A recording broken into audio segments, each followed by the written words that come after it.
Never gets old.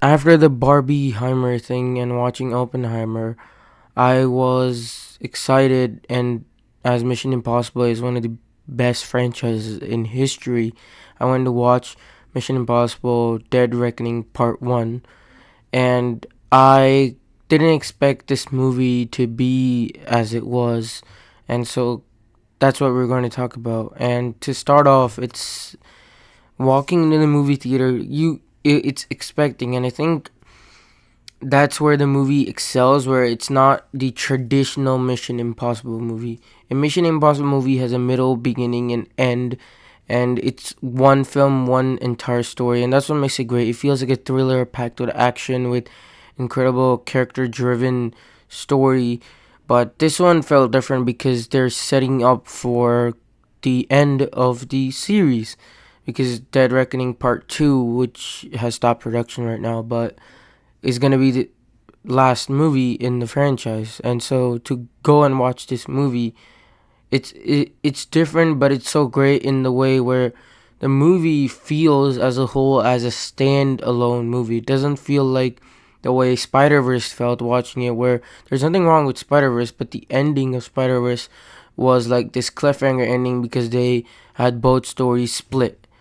But this doesn't feel like that. The ending of this movie feels like it's an ending of the movie, but also that the story isn't over. It feels like a complete satisfying end to a part one, but that, oh yeah, there's more that's left that you haven't seen yet. And that's where the movie is different. It's slower. It's not as fast as it is normally, because it's not a whole story. But that's where it does it great. It goes slow. It goes slower, and it doesn't go multiple places. It goes to very few places, but does an incredible job of giving us these characters back. It has great funny moments where you're gonna be watching and you're gonna be laughing that this is happening or that is happening, and there are these unique moments where they add stuff to like Ethan Hunt's history, because most of the time since the first one we've only seen him as an agent or with his wife, but here they add a whole lot more to him, and it's greatly done. The action sequences, as always, are incredible. Tom Cruise is just crazy to do what he is, jumping off a cliff, and the insane final third act action set piece that they do is just blowing your mind away. Like, you'll watch it and you'll just blow away. Luckily, I had like seats that were like pretty good. They weren't like all the way at the back, but they were kind of in the middle, and I was in kind of like in the middle of the row, so it's kind of like I could see the whole screen like perfectly, where it wasn't too far away but I wasn't too close, so it was like perfect for me to watch.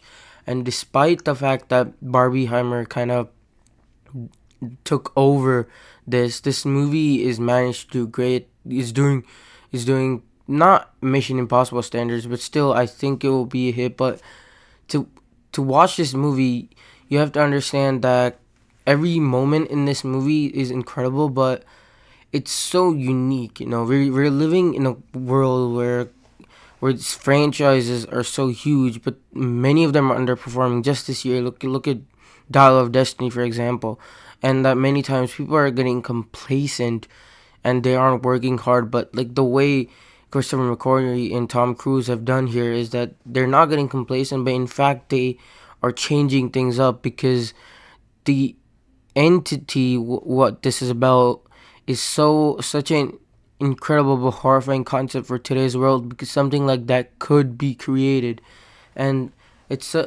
greatly done.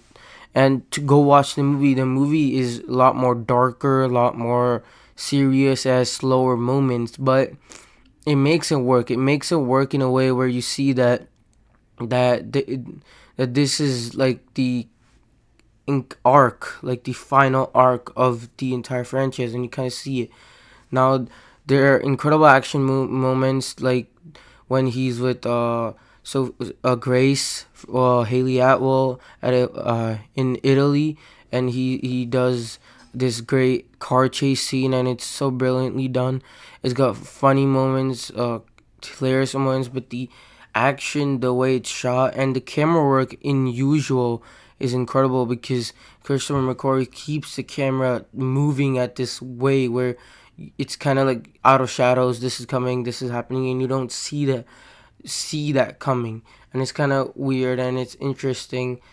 And here some it's so incredible in the way that it does that it it engages you, but it never lets you go, and you're always there. But there is something that I would say that I think is bad, and I won't say it's completely bad, but the villain, but kind of, is Gabriel. I feel like his backstory with Ethan Hunt was kind of unnecessary because there is something that happens very personal to Ethan Hunt in the movie. I'm not gonna explain what happens, but that happening is more than enough emotional for us to think that this is the villain, because no villain in this franchise has touched Ethan Hunt like that. And so that automatically, but by giving him like a weird backstory to try to connect him, it feels a little bit of an overkill trying to make this bad guy like more than him.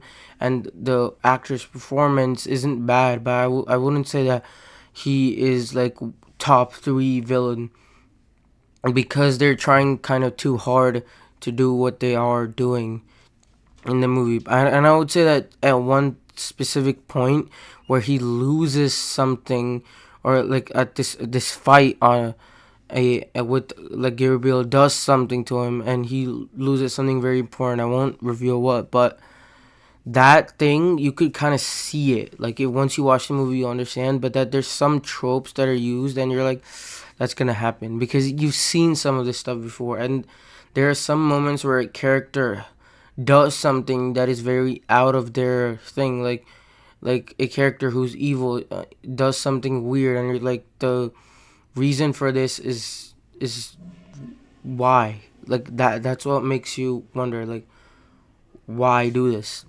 But yeah, and at the most I think that is what I think is the most bad. But I'm waiting for Mission Impossible Dead Reckoning Part 2. It's exciting, it's incredible. I had few gripes with the movie, but as a whole, it's a great action movie and worthy to be part of Mission Impossible series, and that it gets better and better, and they've done it. This is incredible the way that this franchise is. This franchise is probably the greatest franchise, action franchise, because they're getting better and better, and they seem to know what they're doing. Like I feel like John Wick was there, but with John Wick Chapter 5 coming, I feel like it's gonna go down the toilet after that perfect ending of John Wick Chapter 4. If you watched it, you know. If you don't, go watch it. And yeah, well, so thanks for watching. Please subscribe. We got more stuff coming soon.